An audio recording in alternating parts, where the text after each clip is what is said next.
नमस्कार. नंदकिशोर एज्युकेशनल या यूट्यूब चॅनलमध्ये मी आपलं सहर्ष स्वागत करत आहे. मागच्या व्हिडिओजमध्ये आपण प्रिपोजिशन म्हणजे शब्दयोगी अव्यय याबद्दल जाणून घेतलं. आजच्या या व्हिडिओमध्ये काय खास आहे तर आजच्या या व्हिडिओमध्ये द कंजंक्शन्स म्हणजेच द कंजंक्शन्स काइंड्स.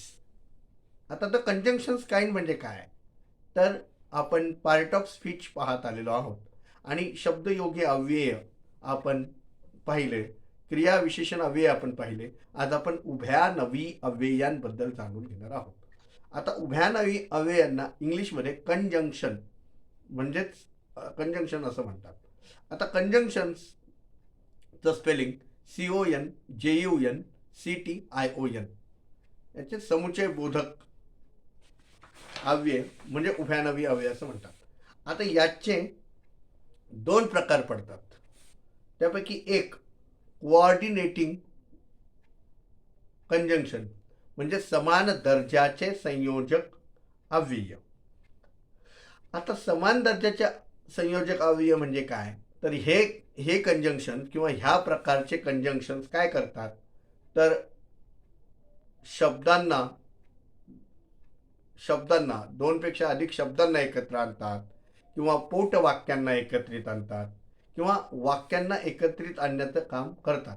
आता तुम्ही म्हणाल क्रियाविशेषण सुद्धा तेच काम करतं, आणि प्रिपोजिशन म्हणजे शब्दयोगी अव्यय सुद्धा तेच काम करतो.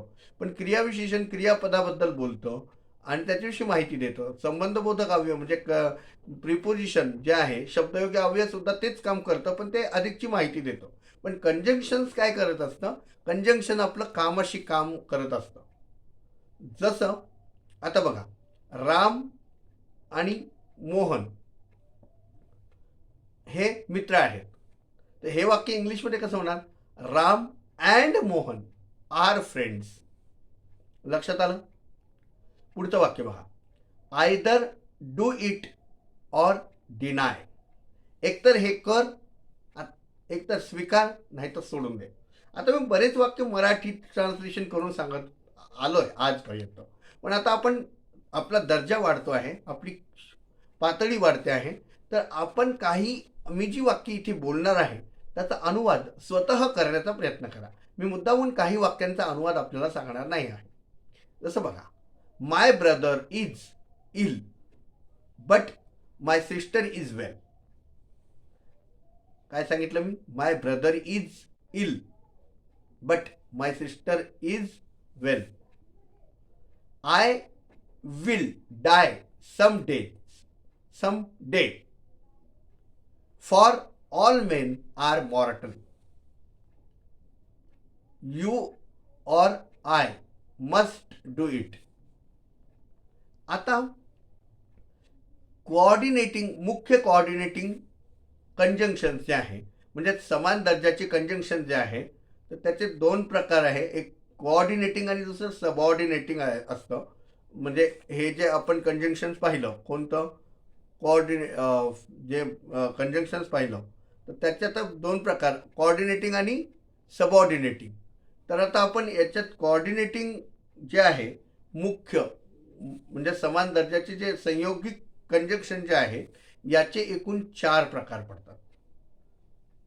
मुख्य कोऑर्डिनेटिंग कंजंक्शन जे आहेत म्हणजे समान दर्जाचे जे कंजंक्शन आहे याचे एकूण 4 प्रकार. याच्यामध्ये कोणते कोणते येतात तर याच्यामध्ये येतात बघा, याच्यामध्ये काय काय शब्द येतात तर बघा, मुख्य कोऑर्डिनेटिंग कंजंक्शन्स जे आहे ते खालील प्रमाणे असतात. कोणतं कोणतं येतात त्याच्यामध्ये तर एक अँड येतं, बट येतं, फॉर येतं, ऑर येतं, नॉर येतं, आयदर ऑर येतं, neither nor, both, as well as, still, yet, too म्हणजे TOO, no, less, than, well, otherwise, while, only इत्यादी येतात. आता हे कोऑर्डिनेटिंग कंजंक्शन्सचं काय असतं माहिती का, म्हणजे समान दर्जाचे जे संयोगिक अव्यय असतात तर त्याचे 4 प्रकार पडतात. किती प्रकार पडतात, 4 प्रकार पडतात.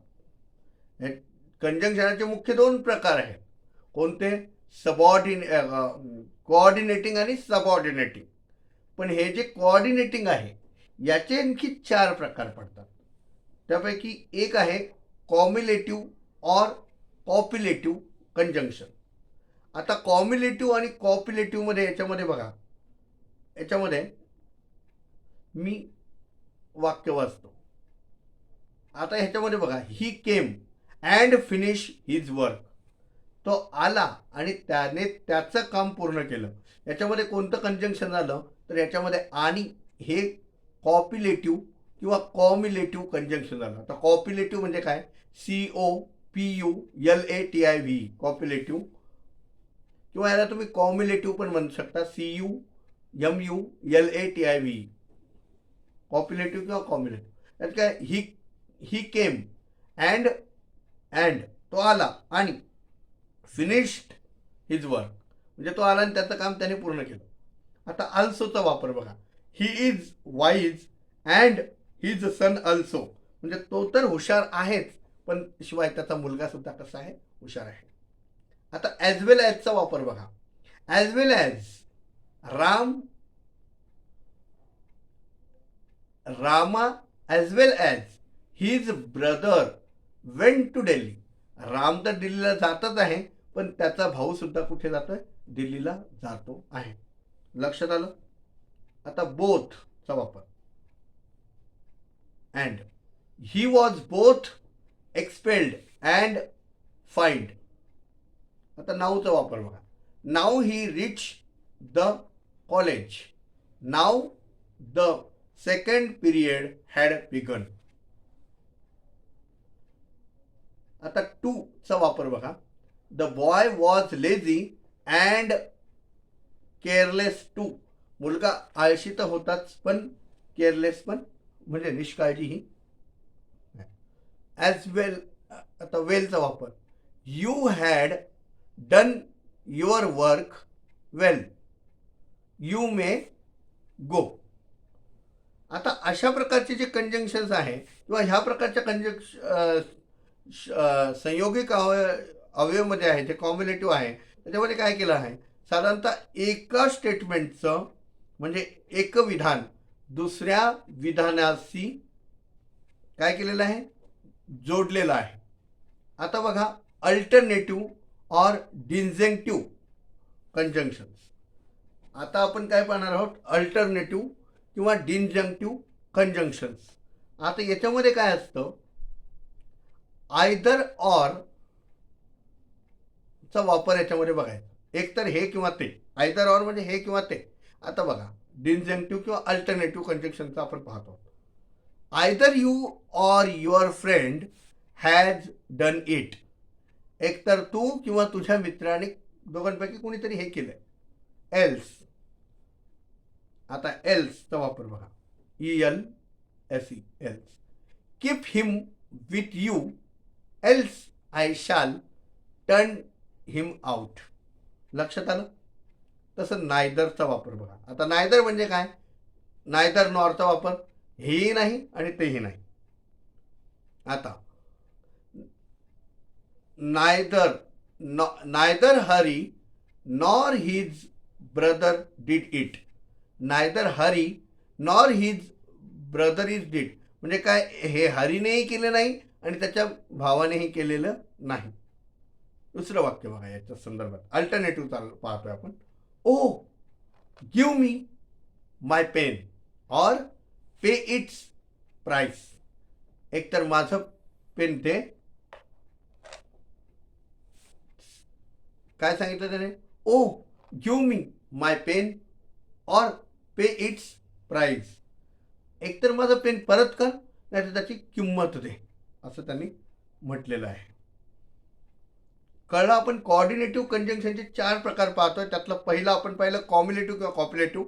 दुसरं आपण पाहत आहोत डिस्जंक्टिव्ह किंवा अल्टरनेटिव्ह. आता अदरवाईजचा वापर बघा, अदरवाईज, बी क्वाईट. आता काय बघा, अदरवाईज या शब्दाचा वापर बघा, बी क्वाईट, अदरवाईज आय शाल बीट यू. शाळेमध्ये शिक्षक प्रेड घेतात आणि मग शिक्षक म्हणतात मुलांनो शांत बसा.